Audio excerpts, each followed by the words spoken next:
अस्सलाम वालेकुम वीवर्स और ठीक है सेहत कैसे हैं। अल्लाह ताला दिन दुगनी रात चौगनी सेहत दे। तो रॉयल अर्जेंशिया हाउसिंग स्कीम लाहौर, तो ये हम पहले 3 घर हैं जिनकी अभी लेंटर की तैयारी की जा रही है।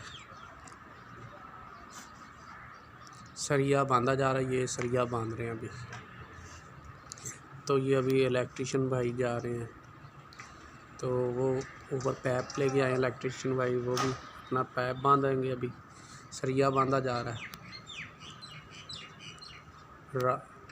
NRK real estate Lahore Pakistan 03144162 031441222612।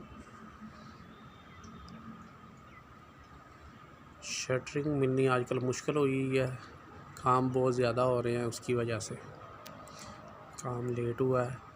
तो इंशाअल्लाह ताला कल लेंटर मुकम्मल हो जाएगा। अभी मैं जिस तरह ही इलेक्ट्रिशियन काम शुरू करेगा, दूसरी वीडियो मैं उस टाइम बनाऊंगा, वो भी नज़दीक जाके फिर इंशाअल्लाह ताला। गैस की सहूलत यहाँ मौजूद है, बिजली पानी टैंकी के ऊपर अभी मैं खड़ा हूँ।